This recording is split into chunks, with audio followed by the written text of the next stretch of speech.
Very glad to have our first guest here in the program. He's right at the center of all this, of all the controversy with YouTube, and obviously there's InfoWars, and he's worked with Alex Jones. You know him, you love him on the YouTube at Prison Planet is what I believe it is. I know it's at Prison Planet on Twitter. Did it have the YouTube channel right there, Paul Joseph Watson? Yeah, you just Google my name, Paul Joseph Watson. It's basically that, YouTube / Paul Joseph Watson. You're a cocky Englishman. You come on here looking all half asleep and sexy, and then just Google me. I'm everywhere, pretty much. That was probably wrong, right? That was probably Liverpool or something, and grossly offensive. I apologize. Yeah, so, that's not very good. before we get into the big tech, all the censorship stuff, you had a great video this week, The Age of Emotional Incontinence, and you were talking about privilege, guilt, the emotions of people always needing to be expressed in the highest profile way possible. Explain for people who've missed it. Again, it's at Prison Planet on YouTube, but you can fill them in case they can't be bothered to go to click. It hurts. Yeah, God forbid, 10 minutes plus video. But yeah, it's basically based on theories written by Theodore Dalrymple, who's a British writer, who noticed the change, especially in Britain over the past 10, 15 years, this cult of emotional sentimentality, where we're not only, expected, we're encouraged to over-express, to over-emote over absolutely everything, which is the point I make in the video. It's actually encouraging a form of mental illness called mood lability, which is where you overreact emotionally to everything. And we see it in reality TV. We see it with whenever a celebrity dies, they're canonized. We have to go through this public ritual of emoting and crying over them, even though we weren't really into them, didn't really know much about them before they died. Now we have to do it. So, yeah, it's based on Theodore Dalrymple's writings. It's called The Age of Emotional Incontinence. It's quite in depth, but it's up on YouTube for now. It's a pendulum swing too, right? It's going too far the other way. And that's a big thing because they say, well, toxic masculinity tells a lot of young people, particularly young men, they can't discuss their emotions at all. They're not allowed to be emotionally communicative at all, which isn't true. That's not what we believe. We just believe that, young men shouldn't cry at the drop of a hat. There's a time to cry. There's a time to express your emotions. And there's a time to act based on logic. And so I think they use this straw man a lot of the time to build up what we now see a culture of all of my emotions are just as valid as everybody else's emotions at all times. And it makes me want to stab myself. Well, it's this whole thing, and I mentioned this in the video, when people say there's a stigma around depression, there's a stigma around talking about your feelings. No, there isn't. That's all anyone does at this point. You go through YouTube and type in depression, there's a million and more videos about it. The more we talk about depression, this is the point I make, the more depressed people become. And obviously that's because of a number of factors. But this over-emoting about it, constantly oversharing, doesn't seem to be having the desired solution of making people less depressed. And obviously I differentiate between people with PTSD, war veterans or female rape victims. I'm talking about, I give examples of people who cry because they can't get their eyebrows to look the same. They had a big Twitter thing last year, what makes you cry? And it was literally that. It was literally, I try to fit too many things in my bag and I can't, so I start crying. Never visited the threading kiosk at the mall, I take it. It's very painful. Yeah, so it's about the whole range of human emotions being cheap and people not having the capacity to deal with real trauma because they flip off the switch at a moment's notice and anything triggers them. But it is. Threading is very painful, especially if it is all for naught. I'd probably be upset. I think that's an important differentiation to make that you are making. And that's also why, we've had these videos where we did the sting, I guess you would say, undercover in the college socialists. And the girl says, well, because I have PTSD, I don't even remember what else she was talking about. Obviously, I was going, whoa, wait, hold on a second. There's a hook, PTSD. And I said, oh, I'm so sorry. What do you want to talk about it? She goes, that's a very rude question. Then I found out she was writing about it everywhere anyway. So I asked a question that I could have already found out the answer to with a quick little thumb press. Well, it goes back to they want to control reality by controlling the language. If your words harm them physically, which is the argument they now try to make that words are violence, then they can shut you up, they can silence you. So it all goes back once again to control and power. That's the only reason why they do any of this. And that's laid out in the video. We got like emotional support pigs on planes at this point. We've got people, there was an article recently, a couple who had 400 different personalities that they slipped into from day to day, some of which were children, so they couldn't take care of themselves.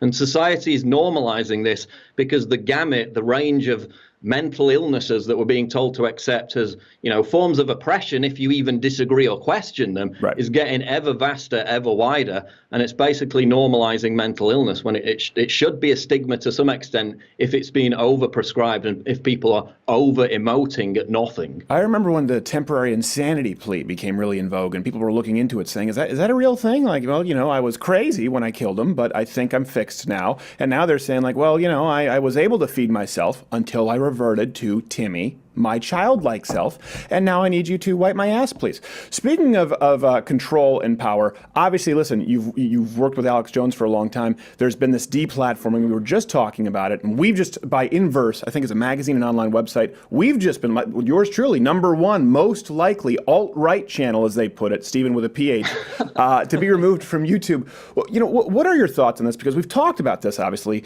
Private business can do what they want if they're honest about it. But to me, what's so crazy is all of these different platforms at once. That can't happen without collusion. Well, exactly. And it came out in the New York Times that both Tim Cook and Zuckerberg personally made the decision to pull InfoWars. But you've got to look at the backstory to illustrate how this is not, just a private company. We had Democrat congressmen in October last year, when the truck attack happened in New York, talking to Twitter executives saying, why is this Paul Joseph Watson's tweet about the truck attack in top trending on the hashtag? And the Twitter executive was immediately like, yeah, we saw that, we removed that. Last month, Congressman Deutsch, Democrat, grilling YouTube and Facebook executives, why haven't you banned Alex Jones? Why haven't you banned InfoWars? Boom, a month later it happens. Yep. This is also a lobbying campaign, as he said. CNN, Oliver Darcy have been lobbying for 6 solid months to get InfoWars removed from YouTube, Facebook, etc. Wait, wasn't Oliver Darcy from The Blaze, or am I mistaken? Yeah, he's a self-proclaimed conservative, and he's the one leading the charge. And this is how it works. They're in communication constantly with big tech, with Twitter, Facebook, CNN. So they're constantly, what about this tweet? Doesn't this violate? What about this tweet? And it's every single day. They put it on Twitter. Then you get the brigading, you get the witch hunt mob outrage crew to pile on. And that's how they do it. So it's not just these companies enforcing their terms of service. This is a lobbying campaign. It's a brigading campaign. And now, as you said, there's a Newsweek article today about me saying, why hasn't he been banned now? So they're just. Well, I'm not going to lie. That was my question. I just wasn't asking it so hopefully, but I thought, is Paul going to be gone? But here you are. Well, give it time. Well, I do wonder what obviously you've got to be on their list. Do you think that they all know who Alex Jones is, and therefore they would all know your connection with InfoWars and Prison Planet? Or do you think they're so ignorant they're just taking their marching orders that most people wouldn't really have a clue? Because you obviously are more moderate. You're not as conspiratorial. You're more libertarian. I know we've talked about this, and you're close with Alex. And I don't want, listen, I don't want to speak about anyone who's not here, but you certainly would be seen as less inflammatory than Alex himself. Well, people have asked me about this, about, the comments yesterday regarding, the Twitter suspension about the battle rifles and all that, which they stripped out the context, by the way. At the start of the rant, he was talking politically, legally, judicially. They stripped that out. But yeah, I haven't violated any of their terms of service. Trying to control Alex Jones's language on a 3-hour radio show is like telling a grizzly bear not to behave like a grizzly bear.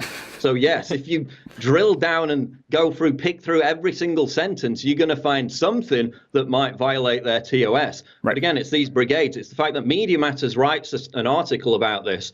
3 hours later, he's suspended by Twitter, okay? That's not just a private company going about its business. That's a brigading campaign. That's a media pressure campaign, which is why it's so ridiculous. Today, they're all whining about, Trump's a fascist because he's silencing the media. Meanwhile, they've been lobbying for 6 months to silence actual media outlets. We're the ones being silenced. What is Trump doing to them, apart from calling them mean names? Jesus, funny, you took the words right out of my mouth. We just talked about that, and I couldn't agree with you more. Aside from tweets, and listen, I do get uncomfortable when any president starts trying to expand libel laws that applies to journalism. He hasn't done it. He's talked about it. I'm glad he's not doing that right now. But if you look at, like you said, the policies that come from the progressive left, if you look at what what actions they are taking, they could not care less about freedom and journalism. What do you think actually happens? The genuine question. I do think there can be some self-correction here in the market with YouTube, because they lose all of their viewers if they do this. And that's YouTube's only capital, is their viewers, people who are actually on their website. Do you think because of the backlash now, because of what happened with H3 Productions, that's a horrible name, really difficult to say.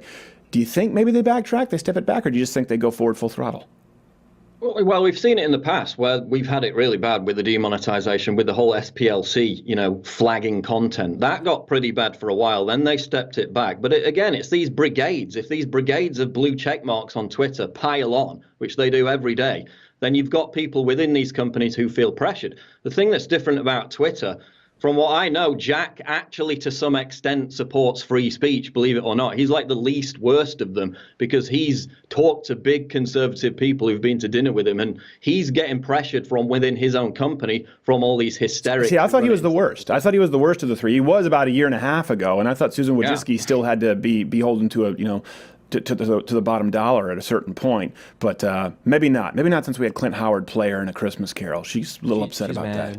She's mad. But with YouTube, there's talk, and I think there was something like this before, but it's not really gone anywhere, of a YouTubers union where all the big creators in unison complain if something really bad happens. And I've been talking to some pretty big YouTube people. You might have a guess who they are, and they're interested in getting on board. You haven't talked with me.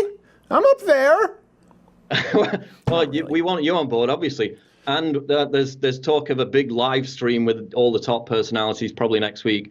I think Breitbart's setting that up. So, a White House petition, maybe we can get 200,000 people to sign it. Well, this is why we have half-Asian lawyer Bill Richmond, who's in the restroom right now, on retainer, because we know this is a fight that we've seen coming for a long while. I think it's going to arrive at our doorstep meaning Loudo's Crowder, sooner rather than later. It will arrive at some point, and like I said earlier, and I'll talk about it in the close, it's the hill I'm willing to die on, because we've invested so much not only in the platform, but on the people who we talk with, the people who we impact. It's about the impact that we have, and it's important, and I think that's why they want to silence us. Final question, because you work, obviously, alongside InfoWars.